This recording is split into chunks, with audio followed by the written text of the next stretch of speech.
Alhamdulillahirabbil alamin.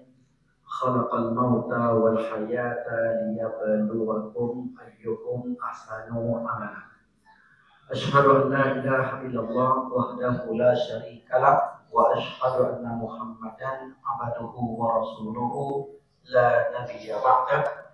Allahumma shalli wa sallim ala habibina wa sayyidina Muhammadin sallallahu alaihi wasallam.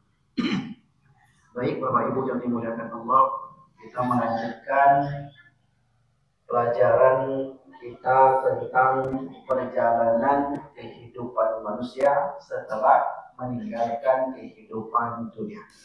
Bab tentang al-yaumu al-akhir, hari akhirat. Mengapa disebut hari akhirat? Karena hari yang terakhir. Kehidupan di sana kekal abadi selama-lamanya. Maka setelah manusia dibangkitkan dari kubur masing-masing, maka manusia akan dikumpulkan di sebuah tempat yang disebut dengan mahsyar. Mahsyar artinya tempat berkumpul. Siapa yang berkumpul? Kita, manusia, jin, dan seluruh makhluk-makhluk di dunia ini. Berarti hewan dikumpulkan, termasuk dikumpulkan. Apakah hewan ada hisab seperti manusia? Ada. Hewan yang bertanduk, yang menanduk, yang tak bertanduk akan meminta keadilan. Hewan yang tidak bertaring diterkam oleh hewan buas meminta keadilan. Tapi bagi mereka tidaklah sama seperti manusia. Manusia mempertanggungjawabkan perbuatannya selama hidup. Siapa manusia yang mempertanggungjawabkan itu terlepas dari tiga.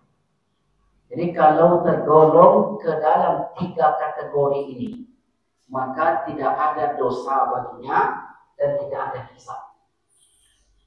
Jadi tiga kelompok manusia tidak dihitung bagi mereka dosa dan tidak pula pahala. Kira-kira kita termasuk nggak dari tiga kelompok ini? Coba kita cek. Yang pertama, anak kecil yang meninggal sebelum akil balik. Masuk kita? Apa tidak masuk? Karena anak kecil lagi. Kembali ke kecil, ya. Kita ini manusia kembali seperti kanak-kanak ya. Al-Quran katakan seperti itu. Wa man nu'ammirhu nunakkisu fil khalqi. Siapa yang kami panjangkan umurnya, kami kembalikan dia seperti penciptaan yang semula. Kalau ketika kecil gampang lupa, ketika tua mudah lupa. Ketika kecil tidak kuat berjalan jauh, ya kecilnya di umur 4 tahun, 5 tahun, gampang lelah, maka di usia 67 tahun akan seperti itu sama. Begitulah kita akan kembali seperti dahulu kala.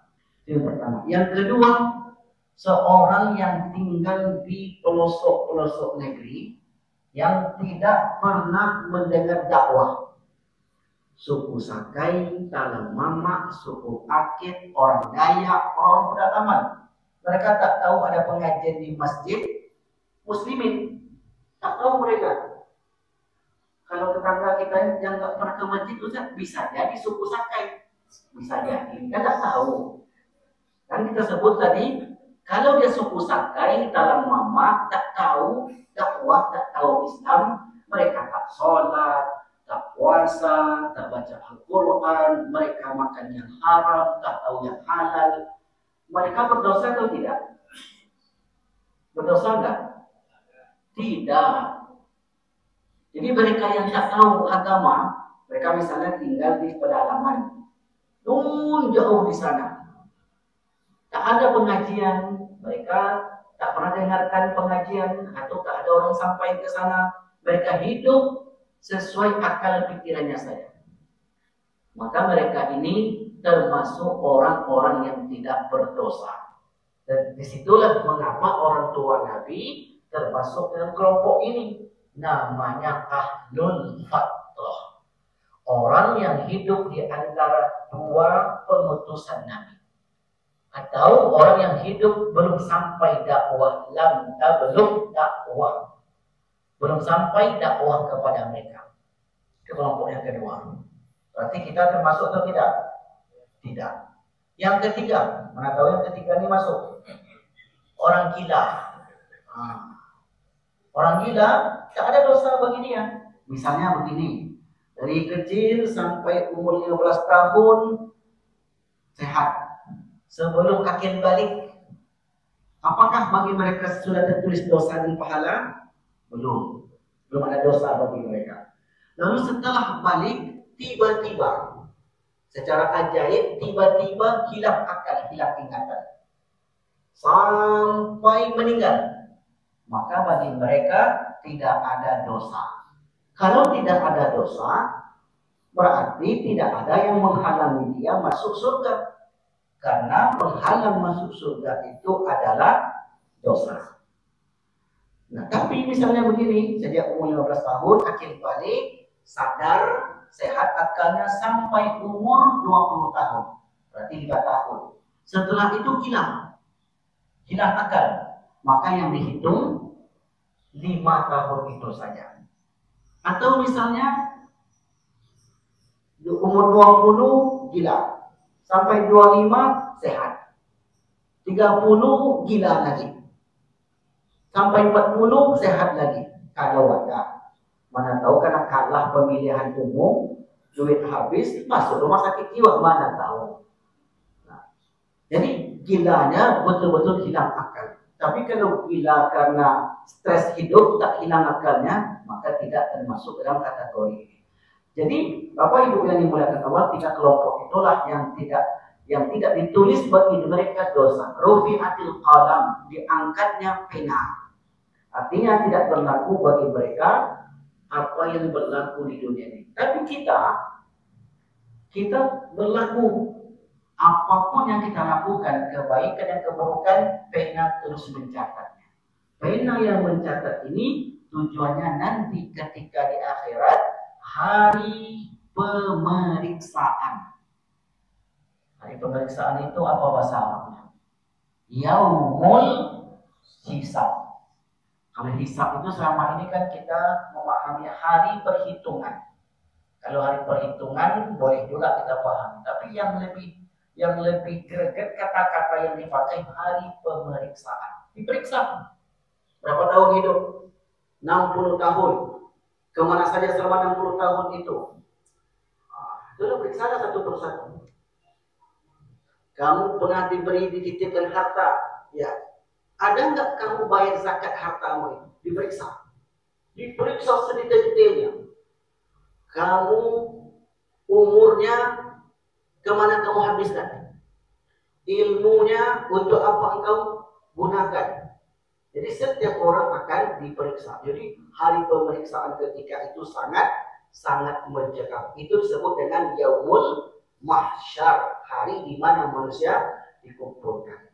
Baik Bapak Ibu yang dimuliakan Allah Subhanahu wa taala. Maka ketika kita dikumpulkan di mahsyar nanti, tanpa terkecuali dimanapun orang itu meninggal, maka saat berbangkit ada orang-orang yang menyesal.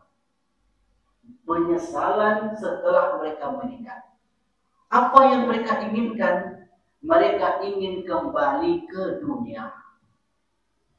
Jadi kajian kita ini kalau di Timur Tengah sana, di Arab, namanya kajian Rihlatul ila Daril Khulud. Jalan-jalan ke kampung akhirat. Bukan fisik kita yang jalan, tapi akal kita, imajinasi kita. Seakan-akan kita sudah di sana. Bangkitlah kita. Wa idza hum qiyamun yanzurun. Setelah tiupan sangkakala yang kedua. Sangkakala yang pertama mematikan seluruh makhluk yang ada di alam semesta, langit dan bumi, kecuali yang dikehendaki Allah. Kemudian jaraknya 40. Tak disebut oleh Nabi 40 tahun, 40 bulan, 40. Setelah itu ditiuplah sangkakala yang kedua, maka tiba-tiba kita bangkit dari kubur masing-masing. Maka di situ muncul penyesalan. Bagi siapa? Bagi orang-orang yang tidak beriman.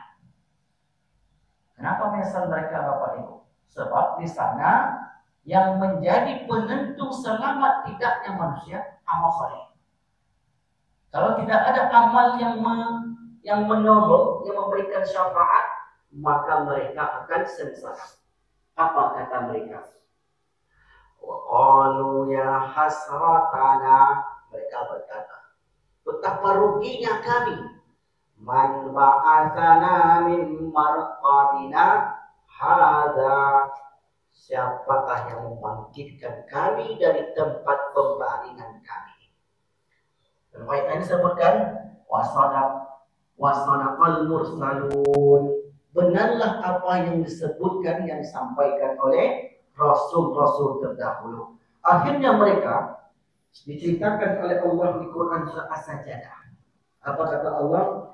Walau tara idil mujrimu nanakisuru'u sihim. Wahai Muhammad, sekiranya engkau melihat al-mujrimun, ini satu kelompok manusia. Mujrimun bukan orang kafir. Kafir lain. Kalau kafir yang ayat yang tadi surah Yasin tadi, mereka tidak meyakini adanya hari berbangkit. Mujrim, orang-orang yang berbuat dosa di dunia. Jadi orang berdosa di dunia yang ketika diberi kesempatan oleh Allah disia-siakan. Karena ada orang di dunia ini, Bapak Ibu, untuk apa kami sholat? Habis-habisin waktu aja. 5 waktu sehari semalam. Subuh sejam ke masjid, zuhur setengah jam, asar setengah jam, maghrib isya 1 jam, 4 jam untuk ibadah. Banyak betul ibadah. Sementara kita perlu ini, perlu itu. Jadi ibadah sangat penting. Sampai di bulan puasa, tidak sakit, tidak dalam bepergian, tidak pula hamil karena laki-laki. Tidak puasa. Kenapa? Ngapain saya puasa? Buat perut tersiksa. Akhirnya di bulan puasa dengan santai dia menghisap rokok. Dan orang puasa. Kalau dia menggunakan akal sehatnya, sesungguhnya orang yang berpuasa itu orang sehat. Karena lambung kita perlu istirahat. Orang kalau mau operasi saja disuruh puasa minimal 10 jam. Kalau periksa darah minimal 10 jam. Kalau operasi 24 jam. Sehat, tapi dia tak memahami itu. Islam sudah menggarisbawahi orang yang berpuasa itu orang yang sehat. Taruhlah misalnya dia tidak mau pahala, tapi puasa itu mendatangkan kesehatan. Ketika Allah minta harta zakat dari hartanya, zakat hartanya, dia pun tolak. Maka orang semacam ini, ketika mereka sampai di akhirat, apa katanya? Walau tara idil mujrimun, wahai Muhammad, sekiranya engkau melihat orang-orang yang berdosa, orang-orang yang lalai dengan kehidupan di dunia. Idil mujrimun nakisu ru'usihim. Nakisu itu artinya kepala yang menunduk. Ada tafsiran di sini, Bapak Ibu. Mengapa kepalanya ketika itu menunduk? Bukan karena ngantuk, Pak. Ada orang bapak bisa tengok kepala menunduk juga, itu karena ngantuk. Allahu Akbar. Bukan karena ngantuk ketika itu. Ada. Kalau soal di masjid ini nggak ada satu. Kalau 2. Kalau subuh apalagi banyak tuh, Pak. Memang tawadhu. Nanti suruh usin kepala mereka tertunduk malu. Biasanya kita kalau tertunduk malu itu dalam keadaan apa? Malu kan? Dalam keadaan tertunduk kepala itu malu. Kenapa malu? Bisa jadi karena dosa. Bisa jadi karena kesalahan. Bisa jadi karena berbuat macam-macam. Di situ kita malu. Begitulah nanti di akhirat karena merasa bersalah. Di akhirat, kalau di dunia orang yang berdosa, berbuat salah, tak merasa bersalah. Sudah pakai baju oranye, masih sempat. Tidak ada malunya, Pak. Karena malu itu di dunia ini al-haya'u minal iman, bagian dari keimanan.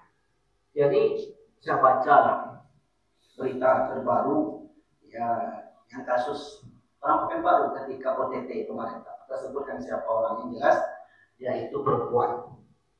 Jadi ketika disidang ditanya macam-macam, kemudian tidak ada tampak rasa penyesalan, rasa malu di halayak ramai.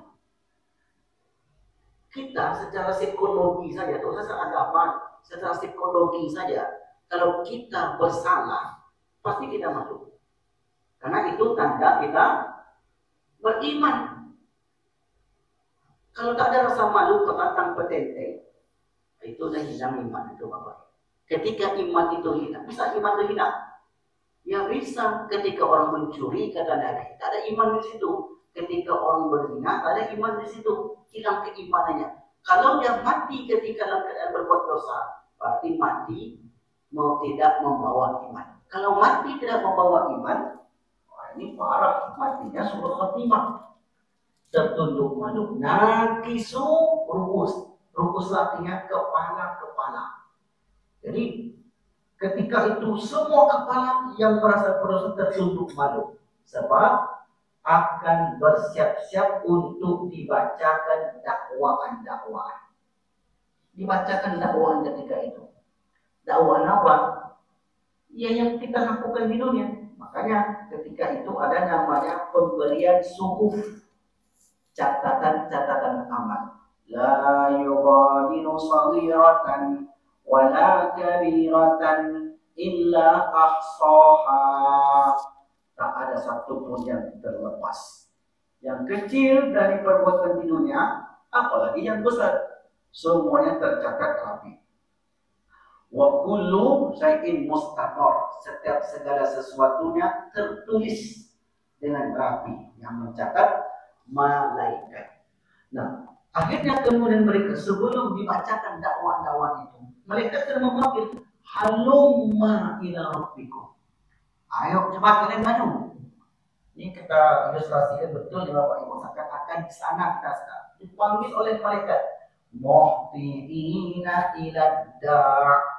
Bergegaslah manusia ketika itu bergegaslah manusia itu menuju ke suatu suara yang keras tadi. Karena malaikat itu memanggil dengan panggilan yang sangat keras. Setiap orang ketika itu memperhatikan panggilan. Coba perhatikan Bapak Ibu, orang yang disidang. Orang disidang itu ketika dipanggil dia datang tak? Ya, seperti itulah. Kalau kita hadir misalnya pembagian hewan kurban, panggil, datang enggak? Datang biasanya. Nah, begitulah fokusnya seseorang ketika dipanggil namanya. Kelak di akhirat begitu, manusia itu akan dipanggil satu persatu. Maka ketika mereka dipanggil, apa kata Allah SWT? Hai Muhammad, sekiranya engkau melihat orang-orang yang berbuat dosa di dunia, nakisu ru'usihim inda rabbihim, di sisi Tuhan mereka. Berarti Allah ada di situ. Siap-siaplah malaikat yang menyidang. Karena di depan sana ada namanya Yaumul Mizan, hari di mana setiap amal diperhitungkan, ditimbang. Tadi kan sudah diperiksa. Periksa 1, 2, 3. Setelah diperiksa, macam-macam amal diperiksa, setelah itu akan dibawa ke Yaumul Mizan. Setelah ditimbang amal itu diberikan catatan. Itulah runutannya ketika di akhirat kelak. Maka orang ini tiba-tiba berucap. Masih bisa berkata-kata ketika itu. Masih bisa mereka mengatakan, apa kata mereka? Rabbana, ya Tuhan kami. Mengakui. Rabbana abasarna, kami sudah melihat. Apa yang mereka lihat? Kenyataan yang akan mereka hadapi. Karena di depannya sudah menunggu pengadilan yang sebenar-benarnya pengadilan. Tidak ada di situ backingan. Kenapa? Karena backingnya kena sidang juga masalahnya. Jadi bukan kalau di dunia ada backingan nggak kena sidang. Kalau di sana dia harapkan backingannya itu kena sidang juga. Maka ketika itu setiap orang hanya memikirkan diri masing-masing. Saya Aisyah pernah bertanya, ya Rasulullah, hal yadhkuru habibu habibahu. Apakah seorang kekasih, maksudnya suami atau istri, yadhkuru habibahu, ingat dengan kekasihnya, suami atau istrinya? Maka kata Rasulullah bilang, ketika di akhirat setiap orang memikirkan nasib masing-masing.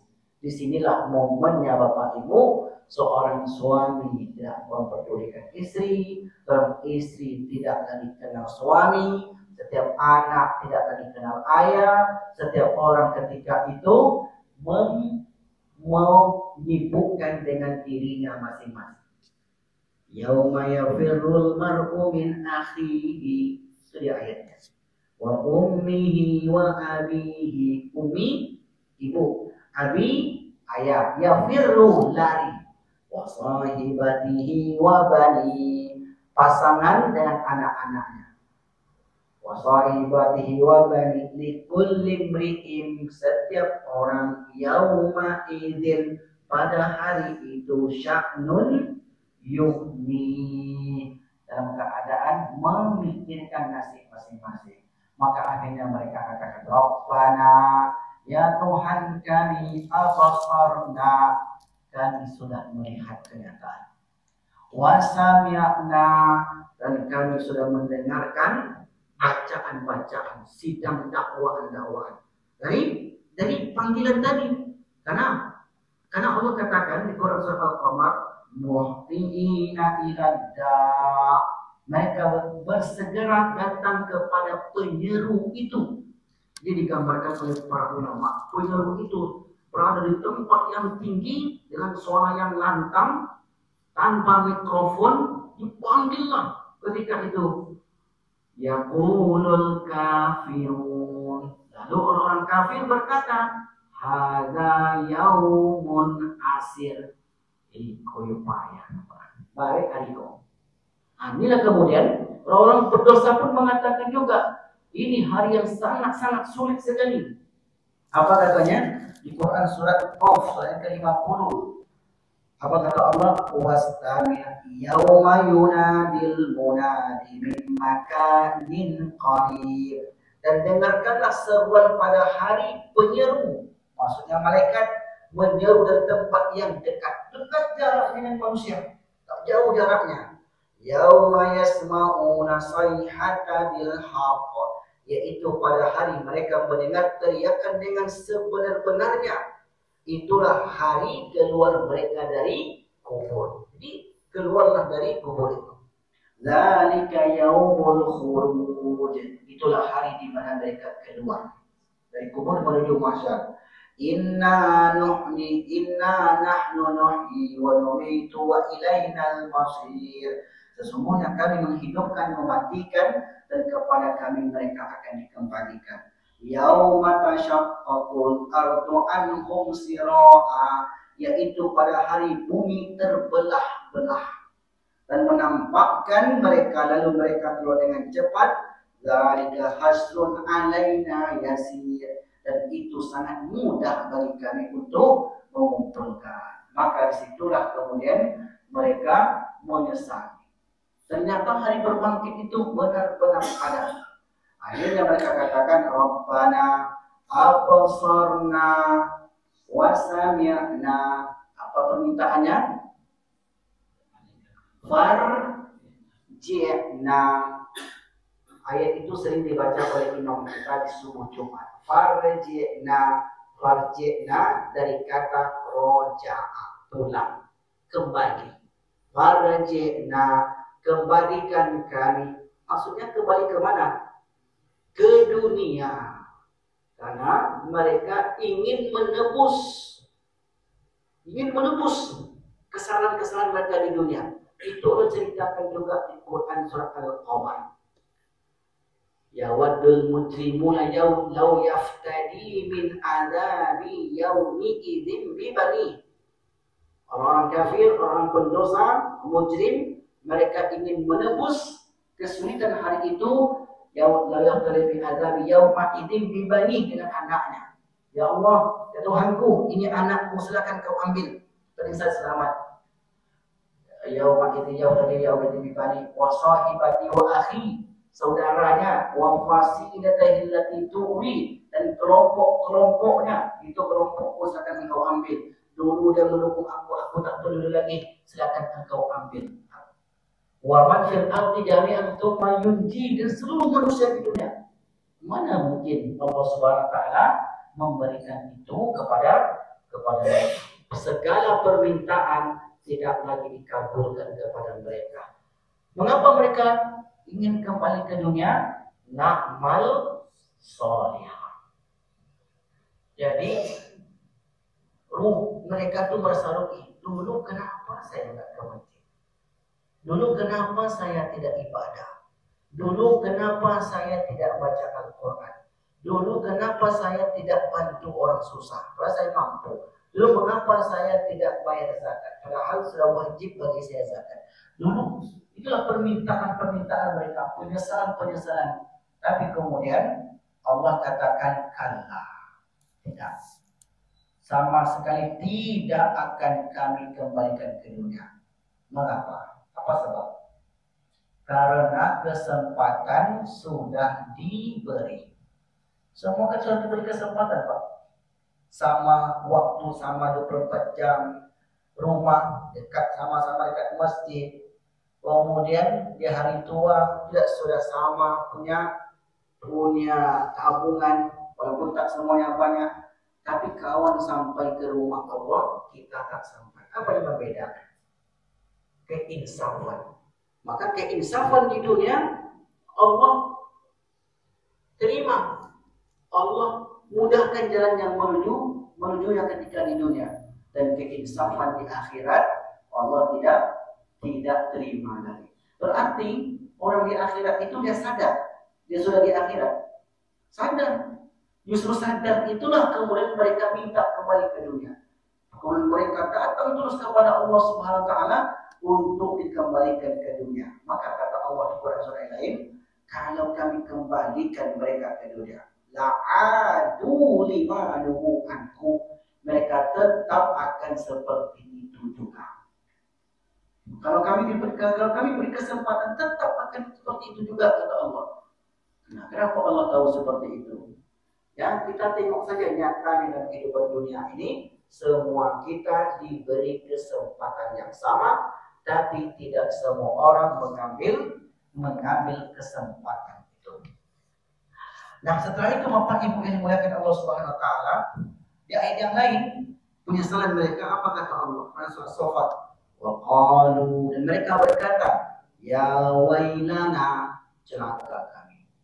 Hadza yaumuddin. Yaumuddin itu artinya hari pembalasan. Maliki yaumiddin. Malik yang menguasai, yang merajai. Yaumiddin, hari pembalasan. Apa yang dimaksud dengan hari pembalasan? Kenapa disebut pembalasan? Pembalasan dari kata balas. Balas itu kalau orang beri satu, kita beri satu, itu balas. Tapi Allah tidak. Kita lakukan satu, Allah beri 10 bahkan lebih. Contohnya apa? Manja abil hasanah. Siapa yang datang dengan melakukan, membawa satu hasanah, satu kebaikan, walahu asyru amthaliha, maka Allah balas menjadi 10. Itu bedanya. Kalau manusia, kita beri satu, bisa jadi dibalas satu. Kita beri 2, bisa jadi dibalas 2. Bisa jadi tidak dibalas. Bisa jadi lebih. Banyak yang tak dibalas, bahkan tak ingat jasanya. Tapi ketika Allah SWT, kita lakukan satu, dia balas lebih daripada satu. Maka disebut hari pembalasan. Bayangkanlah Bapak Ibu, berapa banyak amal-amal manusia di dunia ini satu persatu akan dibalasi oleh Allah Subhanahu wa Ta'ala. Selama amal itu tidak untuk yang lain, bukan riya. Kalau sudah masuk kategori riya, itu lain cerita. Karena beramal bukan karena Allah Subhanahu wa Ta'ala. Hada yaumul fasli, inilah hari keputusan. Alladzi kuntum bihi tukadzibun, yang dahulu selalu kamu dustakan, kata Allah Subhanahu wa Ta'ala. Kemudian berikutnya Allah Subhanahu wa Ta'ala katakan, yauma taqumus sa'atu yuqsimul mujrimun, pada hari kiamat para pendurhaka bersumpah bahwa mereka berada dalam kubur hanya sesaat saja. Kadzalika kanu yufakun, dan begitulah dahulu mereka berpaling dari kebenaran. Intinya apa Bapak Ibu yang dimuliakan Allah? Penyesalan itu hanya tinggal penyesalan saja. Nah, setelah itu apa yang terjadi? Setelah itu semua dihadirkan di sana. Yang dihadirkan itu bukan saja manusia. Misalnya suatu tempat yang pernah kita singgahi. Tempat itu kelak di akhirat akan dihadirkan. Untuk apa dihadirkan? Sebagai saksi. Apa kata Rasulullah? Kalau kalian sampai di satu lembah, kemudian mengumandangkan azan, farfaq sautaka bin nida, angkatlah suaramu. Fa ini sami'tum, aku dengar Rasulullah bersabda, la yasma'u sautahu syajarun, tidaklah pohon yang mendengarkan suara azan, wala madarun dan tanah, wala hajarun dan batu, wala jinnun dan jin, wala insun dan manusia, illa syahidalahu, melainkan itu semua akan bersaksi. Suara yang mendengarkan, bapak mengaji, ibu mengaji, bapak azan, ibu tak ada azan. Kemudian tempat duduk itu terdatangkan, betul ya Allah, saya dahulu di dunia kalau sedang masuk malam Kamis, di Rabu ketiga saya wirid. Saya biasanya duduk di pintu kiri, contoh begitu, di atas kursi, contohnya Pak. Jadi saksi. Kalau saya dulu katanya, masih tanya, saya penjaga tiang. Nah, ini kan ada juga tiang. Ada juga ya jemaah ini dia kena tiang. Saya ada hafal dalam tempat duduk Pak. Kalau Bapak ini nampak saya lupa ya. Supaya gue, nah, tiang ini, nah, biasanya berdua dia dengan ketua masjid. Pak Ketua tak bisa hadir. Kenapa? Biar awak naik ke plafon katanya. Jadi tak boleh apa naik ke plafon, jadi akhirnya dipanggil damkar. Biar awak minta izin dari. Saya sudah hafal kok. Kalau sebelah kiri, deretan kiri saya sudah hafal wajah. Setiap tempat yang Bapak Ibu duduki maka akan bersaksi. Itu sebabnya kalau sholat kita disuruh pindah-pindah. Misalnya tadi Bapak sholat sunnah di sini, sholat wajib di sini, nanti pindah. Supaya setiap tempat sujud yang kita gunakan untuk bersujud, ketika itu dihadirkan. Betul ya Allah, saya dulu sebagai saksi. Tapi kan sudah hancur ini Ustaz. Masjid kan sudah tidak ada lagi. Makanya di situ ada catatan. Bagaimana cara Allah mengembalikannya? Kalau cara Allah mengembalikannya, ringanlah itu. Pada pandai dialah. Kecil ya, pun payah selesai.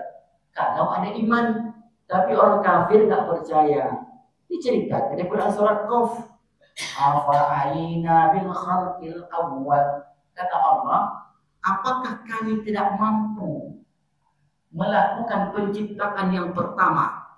Maksudnya kita ini dulu belum ada. Nak aku ciptakan, mampu nak kami? Maka kalau untuk mengembalikan yang sudah ada, itu lebih ringan. Dzalika hasrun alaina, yasir, ringan. Karena yang tidak ada sudah bisa menjadi ada, apalagi yang sudah ada akan lebih mudah diadakan kembali, diciptakan kembali. Tapi kalau tak ada iman Bapak Ibu, seperti As bin Wa'il tetap nggak percaya karena tak masuk logika. Perkara akhirat itu nggak bisa masuk logika. Perkara kematian di alam kubur nggak bisa logika. Disitulah kita dituntut untuk beriman. Rukun iman 6. 6 ini Allah gaib, malaikat gaib, qadar gaib, hari akhirat gaib, Rasul ada tapi kita nggak bertemu dengan dia. Kita hanya dengar cerita, tapi ada bukti peninggalannya. Al-Quranlah satu-satunya pedoman kita yang bisa kita pegang sampai hari kiamat nanti. Dari situlah semuanya terdokumentasi. Allah ada, dari Al-Quran kita tahu. Diturunkan Al-Quran itu kepada Muhammad. Apa buktinya Al-Quran itu kitab suci? Tak ada satupun yang bisa membuat di dunia ini. Kalau memang ciptaan Muhammad, pasti orang bisa meniru. Itulah buktinya. Jadi Al-Quran itu mukjizat, buktinya sebagai mukjizat karena tidak ada satupun manusia yang bisa membuatnya. Di dunia ini Bapak Ibu, apapun itu, orang pasti bisa buat. Misalnya buat apa? Buat mobil. Bisa nggak orang lebih canggih buat mobil? Bisa. Tapi Al-Quran bisa orang buat lebih hebat daripada Al-Quran? Nggak bisa. Itu tanda bahwasanya Al-Quran itu bukan karya manusia, tetapi karya Allah yang diturunkan kepada Muhammad sebagai pedoman bagi kehidupan kita. Imanlah yang bisa menjelaskan tentang hari berbangkit tadi. Nah, disitulah kemudian setiap orang akan mendapat balasan dari apa yang mereka rasakan, apa yang mereka perbuat di dunia. Lalu ketika kita sudah sampai di padang mahsyar, roh kita dikembalikan ke mahsyar. Kemudian jasad bagaimana? Jasad diciptakan. Nah, dulu pernah ada tanya di sini, jasad kita kan, apakah di sana nanti ada makan? Karena dalam bayangan dia, jasad itu yang butuh makan, butuh minum. Saya jawab, nggak ada makan minum di sana. Kalau ada makan minum yang untung nanti rumah makan Padang. Rumah makan situ itu banyak. Kemudian banyak ampera-ampera di situ. Jadi tidak bicara makan-makan lagi. Walaupun disebut oleh Nabi kita ada fisik, tapi seperti apa fisiknya? Dan umur berapa kita di sana? Kita di sana umur 30 hingga 33 tahun. Sampai di surga begitu Bapak Ibu. Jadi umur kita berapa di surga? 33 tahun. Paling tua, 30 sampai 33 tahun. Suatu hari saya tanya oleh seorang ibu-ibu. Ibu ini suaminya meninggal di usia muda. Umur sekitar 35-36. Sementara ibu ini diberi umur panjang sampai 70. Suatu wanita tidak menikah lagi karena setia dengan suami tadi. Tapi dalam hatinya muncul kerisauan. Apa risaunya? Ustaz, besok di akhirat ambo masih sama laki ambo itu enggak Ustaz? Iya, saya bilang. Ini yo besok laki ambo sama ambo ya Ustaz. Kenapa gitu? Saya ada tua, ada peyot, ada ompong. Apa mau dia? Kan dia masih gagah katanya. Apalagi nanti di surga banyak bidadari. Nah, saya jawab, Ibu, umur manusia di sana semuanya sama dengan Tuhan. Tapi kan ada bidadari, Ustaz. Wanita dunia, ketika Hafsah bertanya kepada Rasul, wanita di dunia lebih cantik dari wanita surga. Bertanya Hafsah, kenapa lebih cantik ya Rasulullah? Bisolatiha, karena sholatnya, wasiyamiha, karena puasanya, wa a'maliha, karena amalnya. Itu yang cantik itu, bukan fisik. Kalau fisik itu di akhirat semuanya tak ada yang cacat, semuanya sudah sempurna. Jangan bayangkan kayak di dunia. Ada yang cebol, kecil, ada yang tinggi. Enggak, semuanya sama ukurnya Bapak Ibu. Jadi tidak ada seperti gambar yang di dunia. Yang membedakan adalah amal-amal tadi. Di surga pun nanti juga begitu. Baik, sudah masuk waktu Isya? Belum, berapa menit lagi? Ada yang bertanya, silakan. Silakan. Peniupan roh dalam jasad itu hanya seperti kedipan mata. Wa ma amruna illa wahidatun kalamihim bil basar.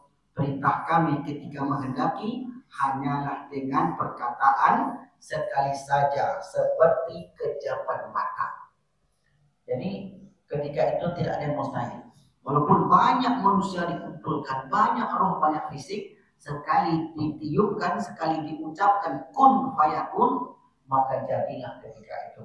Wa nafikha fis-sur, ketika tiup sangkakala, kemudian detik yang kedua, fa idza hum qiyamun yanzurun, maka tiba-tiba manusia itu berdiri menghadap Allah Subhanahu wa taala. Sampailah nanti pada masyar, mulailah di situ berbagai kesulitan yang dihadapi oleh sebagian manusia. Tapi ada amalan di dunia. Ketika kita bicara akhirat, hubung kaitnya pasti ke dunia. Ada orang nanti itu kesulitan merangsek, merangkak, tapi tiba-tiba dimudahkan. Kenapa dimudahkan? Kenapa tiba-tiba dia mudah? Kenapa tiba-tiba ringan perjalanannya? Ada orang kepanasan karena matahari sejengkal dekat dengan orang itu. Tapi tiba-tiba ketika itu dingin suasana. Itu karena amalnya di dunia. Apa amalnya yang di dunia itu? Tunggu episode yang akan datang. Insya Allah. Ya, ada waktu masuk waktu insya Allah. Baik, karena tidak ada pertanyaan, kita tutup kajian kita dengan doa kafaratul majlis. Subhanakallah wa bihamdika asyhadu an la ilaha illa anta astaghfiruka wa atubu ilaik. Wassalamualaikum warahmatullahi wabarakatuh.